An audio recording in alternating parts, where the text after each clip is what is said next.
Hi, my name is Kaylee McConnell, and my video is on how the Civil War led to the Civil Rights Movement. The Civil War began in 1861 due to huge tension between the North and the South, as well as the argument over slavery. Slavery was probably one of the main roots of the Civil War. Just like one of the main drives for the Civil Rights Movement was inspired by a group of individuals who were tired of the oppression that they were experiencing on a daily basis. Many leaders like Dr. Martin Luther King Jr. also fought for their ancestors who didn't have the capability to fight for their own rights. Just like during 1868, during the Reconstruction era, and just like the times during Jim Crow, there was still tons of tension between the North and the South, whether that be economically or the resources that each side had. Everyone knew that there was way more violence in the South than in the North. The strife, all the way from Reconstruction to Jim Crow, didn't get much better.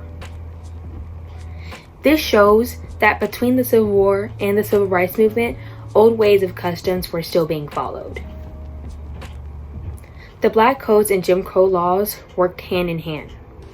The Black Codes were passed in 1865 to cause African Americans to have restricted rights, like with how they voted or their ability to vote. Also with the specific jobs that they were allowed to have. Many of them paid little to nothing, which made it more difficult for African American men to provide certain things for their family, like food, resources, and certain things like that. Jim Crow laws were very similar. They limited the type of education an African American child could have. One of the biggest groups that were against African Americans' successes was the KKK, also known as the Ku Klux Klan. The KKK actually began to be seen a lot more around 1868, which is actually right before the prime of the Reconstruction era. The KKK was known at the time especially for terrorizing Black voters and Republicans. The group grew more strongly into a more violent organization that promoted white supremacy. Just like the Ku Klux Klan became prominent during that time, the Klan was known for hurting Black people during the Civil Rights Movement. Their main goal was not to allow African Americans to become more superior to them. So that would result in things like burning churches and homes of Black individuals down. Hiram Revels, hope I'm pronouncing that right, was an African American senator close to the time of the Reconstruction era. He and 16 other Black men in the South served in Congress. Also at that time, Black women like Ida B. Wells were activists and women suffrage leaders. Hiram Reels was also a pastor like Dr. King.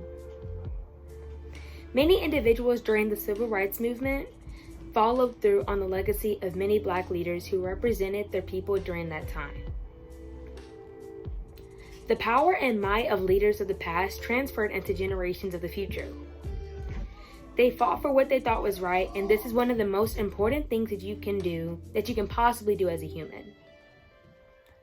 During that time period, you would risk much to stand up for your freedom. Many women and men also worked towards equality during the Reconstruction era. Probably never guessed that so many others from the future would still be working towards justice today. But during that time, many people were in denial of the fact that the true start to the Civil War was because of slavery. Many individuals caused themselves to believe that the Civil War was a result of state rights. But that truly wasn't the case. White men in our past society didn't want to accept the fact that slavery was truly wrong. So they tried to sugarcoat the true meaning of slavery. The United States of America probably has one of the worst histories of slavery. Many of our own founding fathers had slaves themselves. When you are dismissive about the true circumstances are never revealed. Just like in the KKK, many people in certain states like Ohio during that time didn't even want the war to take place in the first place, because they knew that that meant they could possibly lose their jobs or even the amount of power that they thought that they deserved.